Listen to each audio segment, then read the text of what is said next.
Good catch, though. I didn't. Okay, now recording's in progress. It told me that now. Okay, great. So, okay, say everybody. Now, I forgot to start the recording, so we lost a few minutes in the middle. And props to Vlad for pointing that out. And I don't know if we can recreate what was said, but trust me, it would blow your mind. It was so insightful and amazing. It all came from do it. Vlad Do it and Max. again. It was a really good point. You should just do it. So Do it again. Steve Harris came to show, and he was just right behind us for a moment, but we lost.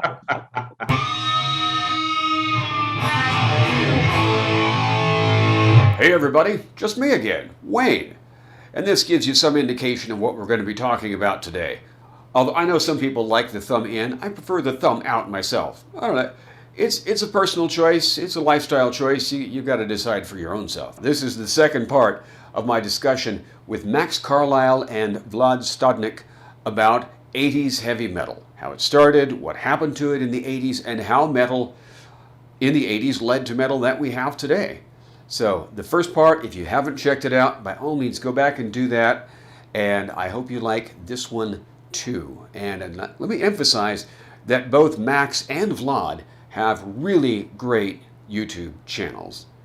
Max has two channels actually. Guitar Max, in which Max talks about and demonstrates all kinds of gear that works super well and you can actually afford, and he gives us the value added of being an amazing player. And so we get to watch and hear him do these things.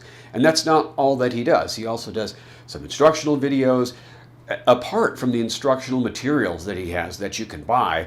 Every once in a while, you'll see a video from Max on the Guitar Max channel saying, hey, try this run.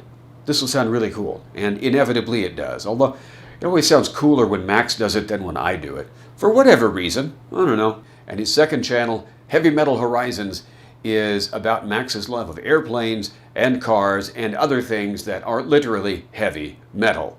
So check that out. Vlad Stodnik's channel, Metal Pilgrim, is comprised mostly of interviews and dissections of classic metal albums. Vlad has interviews with people from all over the metal community, including, I'm not kidding, up to and including the metal god himself, Rob Halford. I feel so unworthy. Anyway, that's enough from me. Here's the second part of my discussion with Max and Vlad. I hope you like it. Right. So, but what we were actually talking about was the tendency of, fans of a band, if they get in sort of on the ground floor, as it were, and they really like that band, then if the band becomes too popular, fans, some of them will feel like, well, this isn't my band anymore. This is suddenly they've sold out, and by which they mean suddenly other people have discovered the band too, and so that's what we were talking about. And I don't know, Max or Vlad, if either of you want to recreate any of our comments. I don't think there is any point in recreating anything we said, but just in a nutshell, what I was saying basically is that this happened to me personally with the band called In Flames. When they went mainstream and everyone started liking them, suddenly I just ditched the band for quite a long time, and I just recently came back to it and realized what a load of crap was me ditching the band I actually like, because I wanted to personally to be unique. I wanted to be individualistic. I wanted to show that this is mine and nobody else's, but in reality, everything all I did was just, I stopped listening to the music I actually like. And there are other ways of, showing your uniqueness or showing you're cool if you're a teenager or whatever it is, than ditching your band. I mean, if you like the music, you like the music. That's it, period. Yeah, and I think there's something that's very fun and very attractive about being in an exclusive club, right? And if there's only a few people in there, relatively speaking, then it's fun and it gives you a feeling of you're doing something special, right? But yeah, when half the people you meet are in that same club, then it's like, there's nothing really that special about it. And when you meet somebody, maybe you go to a show and you're wearing you're wearing the T-shirt from the first Luca Turilli solo album or something very not very common, right? And somebody else has that same shirt, then it's like, holy, where'd you get the shirt? You get this great conversation going, right? But if you show up to the show, everybody has the same shirt on. You almost feel embarrassed, right? It's almost like, oh, geez, I'm just like everybody else, this kind of thing. And yeah, that feeling I think is very, very powerful, and especially, Vlad, like you're talking about, when it's a younger person who's maybe trying to find their identity, you're trying to find out who they are. That feeling is very powerful, and you want to run away from being just like everybody else. And it is okay, and there's nothing bad in it. I think it's either an age you're passing, or it's just who you are, and this is your need for self-identification. Either are fine, right? I mean, like, as I said, I went through it. Now I don't care, but I totally get how it can be important for people. Yeah. When I was about 16, I saw a guy at Target or something, some other kid like I was wearing an Iron Maiden shirt, and I had on an Iron Maiden shirt, and at that time nobody knew Iron Maiden. Killers had just come out very recently, and I was like, dude, I love your shirt. He's like, oh yeah, oh, Maiden, up the irons, I'm like, yes, up the irons indeed. So, although, that thing about you don't want to be in a place where everybody's got, for example, the same shirt, except at a Maiden concert. I took my wife to a Maiden concert a couple of years ago, and I bought her a Maiden shirt before we went. And when we got there, she said, now I know why you insisted I wear an Iron Maiden t-shirt. Like, Uniform. Yes. Yes. I have a question about that. So this Please. is a question for the two of you. How do you feel about this sort of trend these days, like pop stars and so forth are wearing, a Metallica shirt or an Iron Maiden shirt or Alice Cooper or something like this? And arguably, maybe they've heard a few songs, they probably don't know that much about it. Do you think it's good? It's like, oh, somebody will see the shirt, they're like, oh, I wonder what that band is, and there'll be more people getting into it? Or do you think it's just posers posing? What do you think? Vlad, take it. So back in the day, I remember those kids, Mary Kate and Ashley Olsen, the Olsen twins. Yeah. Right. So Mary Kate used to wear Metallica shirt all the time. And I loved Metallica back then already. Right. And I was like, she's a poser. Like I wouldn't watch movies with her. I would care. Like I would really hate that. Now I think it's great. I think it's fun. I think it's popularizing the bands. I mean, let's be realistic. One amazing thing about, and Wayne started speaking about this, about metal community overall, and I think we can see a metalhead community because there is such thing, right? I mean, in a way, although there is no like clear body of it, is that they always want to support the bands they like. This is a very unique thing, right? I mean, I'm a huge vinyl collector. I collect vinyls. I have, pretty much all the vinyls of all my favorite bands, and any time a new album by a band I like would come out, I would go out and purchase it, even though I have all the streaming platforms you could possibly imagine. For convenience, of course, I would still go out and purchase an album I actually like. And this is a habit I've been having for I don't know how many years, right? I mean, back from as I told you, the tape days in Ukraine, right, where you had to underground re-record something from your friend got from somewhere from East Germany or something like that.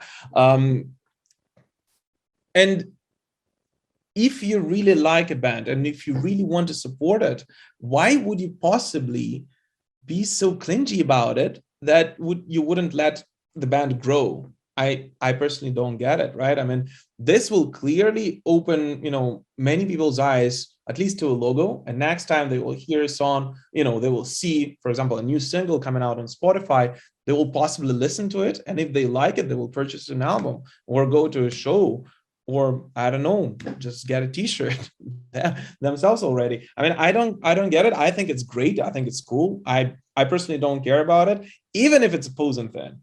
Like, I mean, it, again, I like the music, and it does not make me like the music less or enjoy the music less, or Metallica does not become a sellout for me personally if Mary Kate Olsen, wears a shirt. I mean, it changes absolutely nothing for me. So why would I care? And I didn't care at all when Metallica cut their hair. I was like, okay, their hair is shorter.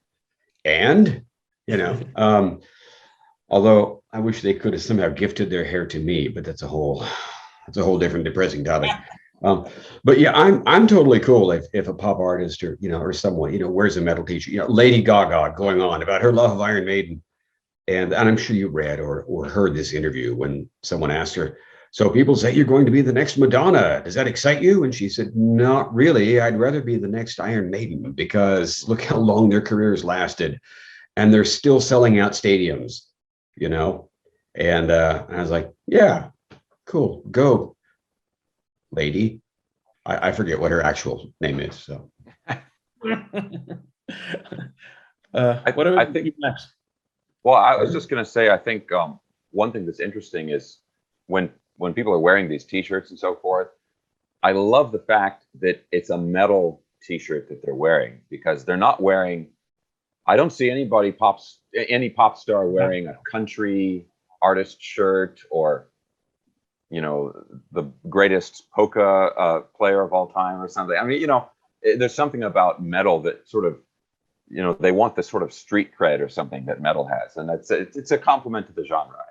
Exactly, because metal is still cool in a way. It's still kick-ass. I mean, you're still that bad boy or whatever it is, right, in the eyes of other people.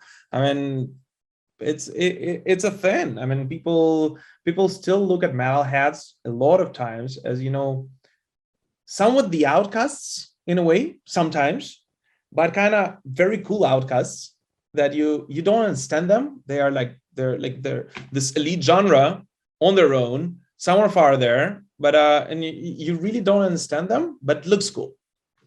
So why not? Yeah. Like Max, that point you made about you don't see fans of other genres, really dedicated fans, lots of them wearing T-shirts of those. I mean, I live in Missouri, and I teach college in Missouri, and as shocking as this may sound, country music is really, really big here, but you don't see people wearing T-shirts with I don't know, I don't, but yeah, personally I don't really care for country music, so I don't keep up on who is current, so I don't even have an artist to fill in the blank there.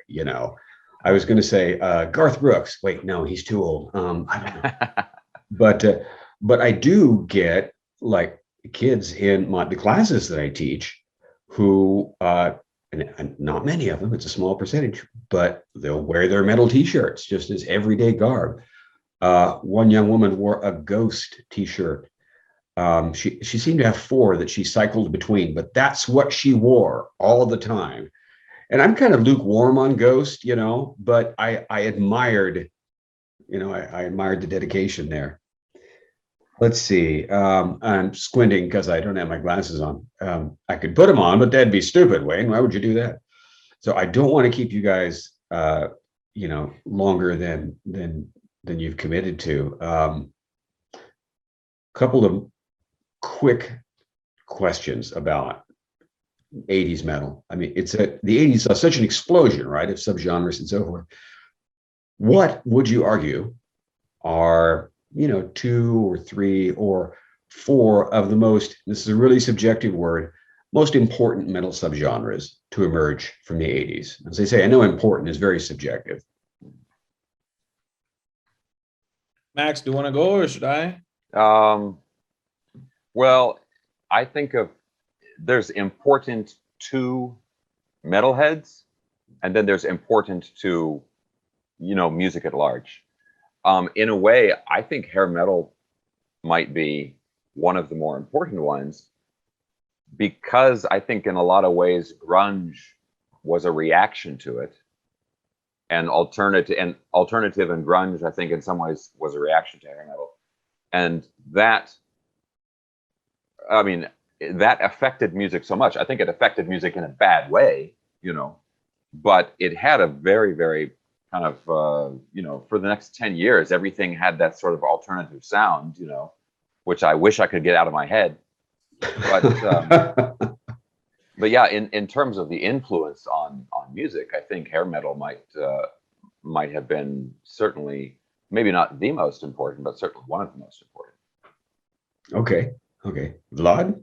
No, I'll go with whatever was important for metal I think, for metal as a whole. Number one thing is, thrash metal. It is the first time metal took a political stance in a way, right? Because metal, despite it being promoted, and I'm talking specifically about Judas Priest, Black Sabbath, and even Motorhead. I mean, despite them being anti-reach, as many people say, right? I mean, it was still not a political band, right? I mean, they did not really take a strong, firm political stand, right? Thrash metal was the first time metalheads did that, so this was huge. And then number two thing, I would say speed metal, and why thrash metal is also important, right? Is because out of it, with mixes of other styles, of course. We saw the rise of death metal, we saw the rise of black metal, and so on and so forth. Melodic death metal, huge. I mean, the entire school of metal from Sweden emerged basically from what we saw in 1981, 1982 in thrash metal scene in Germany and in the US specifically. And then speed metal was very important for Europe as well, right? Because of speed metal, we saw a huge rise of power metal, and arguably, actually, power metal is what kept the real metal alive, during the 90s.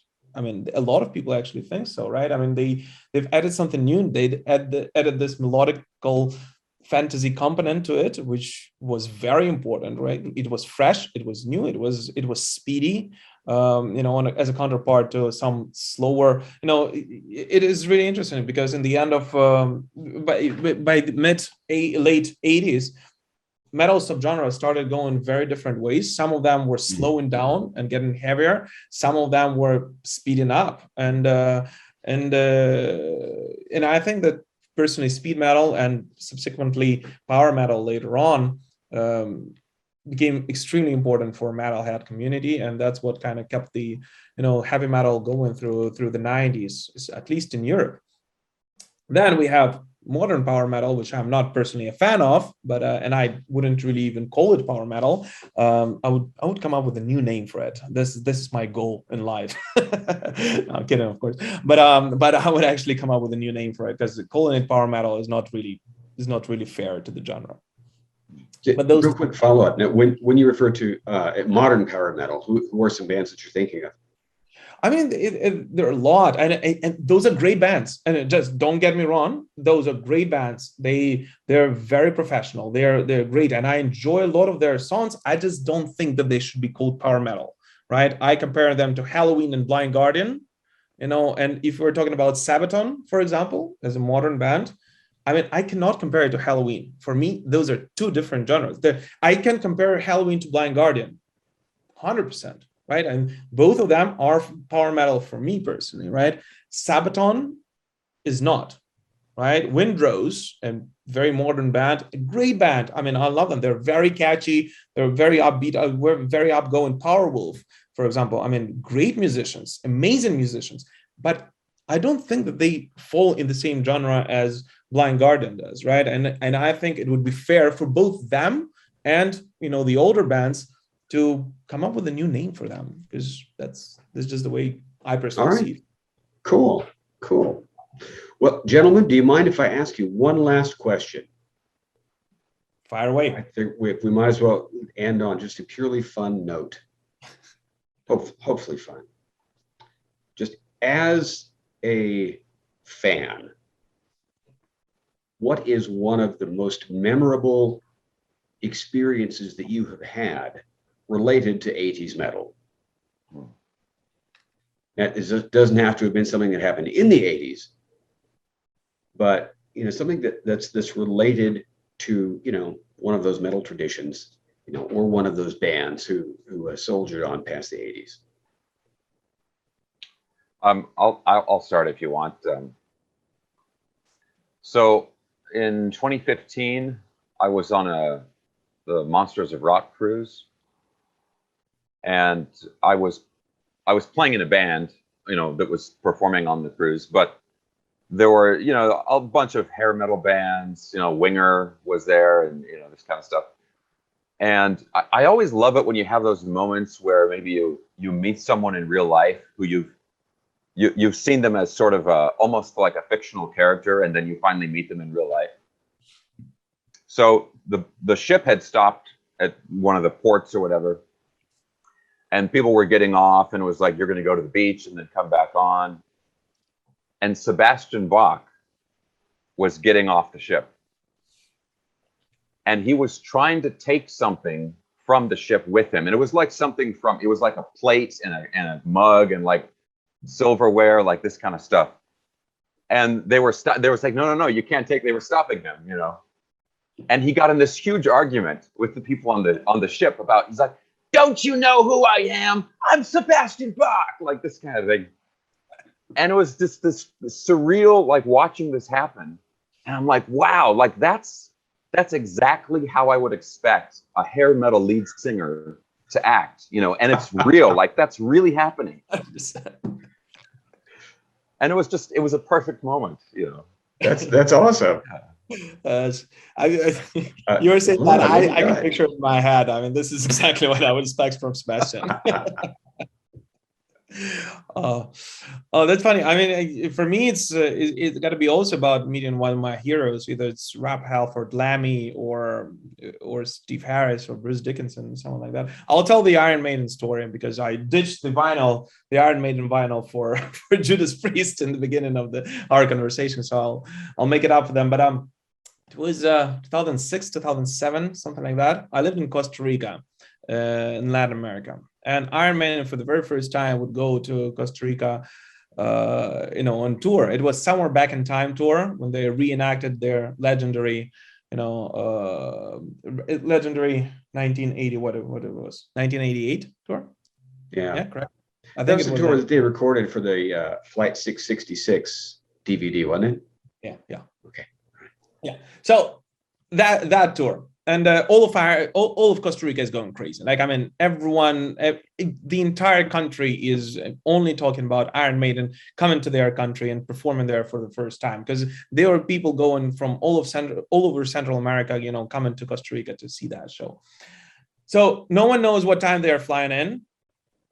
No one knows that. I mean, Again, I'm an international guy, so I knew a couple of people who knew a couple of people, so I would find out when exactly they were coming.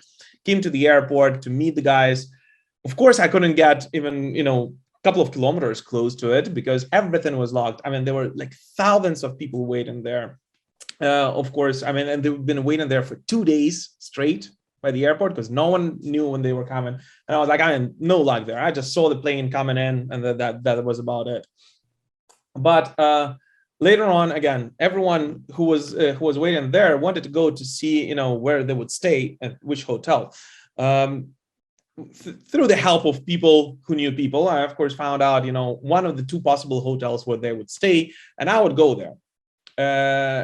Again, the same situation. There were probably close to 5,000 to 7,000 people waiting by the hotel, trying to get in. There was a huge police, line there. I mean, no one would be allowed to get in.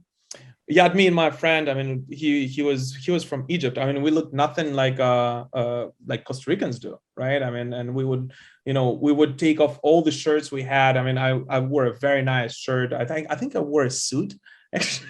Believe it or not, I have to look at a picture of what I was wearing. But so I wore very nice clothes, and I started speaking English and just walking through that police line, and just like they would just open up for us. Open up. One policeman, I was like, if you don't mind, I'll lead you to the hotel. I was like, yeah, sure, please do. I mean, so they would walk us to the hotel.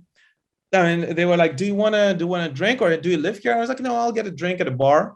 I'm sitting in the bar. And then, I don't know, 10, 15 minutes later, I mean, I ordered a couple of beers or something like that with a friend. A couple of minutes later, Steve Harris comes in, orders a beer there, or orders a Coke or something like that. So that's how I got to meet him. Chatted a little bit. Then Bruce Dickinson came out, and all of the crew came out. They went for a dinner or something like that. But it was a very nice chat. And, sometimes being different actually, works out for the best. So... That's a great story. That was a fun story, yeah. And the comment that that you said that, Steve Harris was very nice and very polite. I mean, it goes along with like all the interviews that I've seen with Rob Halford on your channel, for example, or rest in peace, Ronnie James Dio, or what have you. These metal monsters with these amazing voices, who are so polite and so very proper, and it's so cool. It is so cool. I gotta say, I mean, if you don't mind, just two No, words. please. I know everyone's busy, but I mean, interview with Rob Halford. I did dozens of interviews before that with huge, stars and everything. But for me personally, Rob Halford is the top, right? And you cannot get higher than Metal God for me personally. So of course, and it was at 2 a.m. In Kiev here. So I would be stressed out. But the guy, the moment we started speaking, I mean, he actually, from the very first sentence he said, he broke the ice completely. He's such a professional and such a nice guy. He would make a joke about my ambiance here. I had some Iron Maiden shit there, or Judas Priest stuff there, and he was like, "Oh my god, you have a Judas Priest stuff? Oh my god, that's so amazing to see someone who knows Judas Priest." I was like, "You kidding me?" I'm interviewing you, man. And he would break the ice, and he was such a nice guy. And I knew that he had 25 minutes only. We went on for 45 minutes, and he said that he's okay with that. So I mean, the bigger the stars get, I personally, that's what I've seen so far. I mean, the nicer they are. And I think there's a reason, for that. I mean, maybe there is a reason why they are on top for so long. And part of it is because they're just generally nice people and people like working with them. That makes sense. Yeah, I think that's true. The most memorable experience I've had, and I have not actually had the pleasure of, that I can think of meeting any of my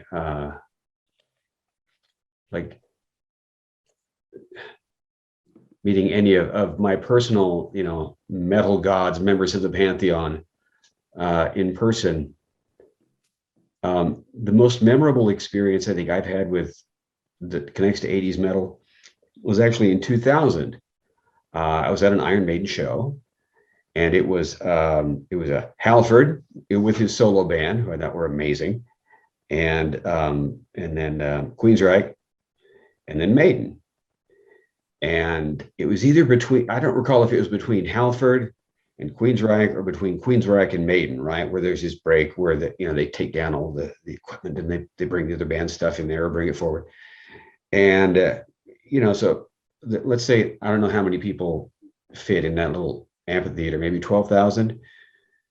So there's several hundred people all trying to get up to the restroom at the same time, and I'm one of them.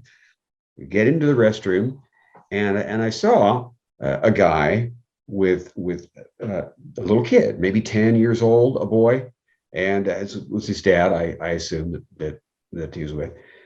And I didn't hear what was said between the dad and some other guy, but what I did hear was the other guy after the exchange went, "Hey, it's the little dude's first Maiden show," and everybody in the room just was like, "Yeah," Nice. That's the sense of community we're talking about, right? That's it exactly. So. Well, you guys have been fantastic. Thank you very much for taking time out of your days or nights, as it were, to spend an hour plus, including redoing some sections that I didn't get recorded the first time. So, Vlad, the Metal Pilgrim, everybody, check out Vlad's channel if you haven't yet. Max, Guitar Max, check out his channel if you haven't yet. I'll put links to both of them in the description below this video. So. All right, everybody. As always, I really so much appreciate for arranging that, man. I think it was a very nice conversation. Wayne, thank you so much for that. Max, it was a pleasure to meet you as well, and it was great, guys. Thank you. Absolutely, thank you. Yeah, you guys are very, very welcome, and everybody watching this, thanks for watching. You're awesome. We'll talk to you soon. All right, keep rocking, guys. There you go, the second part of my group discussion with Vlad Stodnik, the Metal Pilgrim himself, and Max Carlisle, Guitar Max. I encourage you to check out both of their YouTube channels, actually all three of their YouTube channels, because Max has two. I'll put links in the description of this video below. If you liked this video, by all means, give it a thumbs up, hit that subscribe button if you feel so inclined. And what would be really great is if you would share it. If you know somebody else who is into 80s metal or metal in general, pass it along to them, and hopefully they'll get some enjoyment out of it as well. Okay, that's what I've got for now. As always, thank you very much for watching. You guys are awesome, and I'll talk to you soon.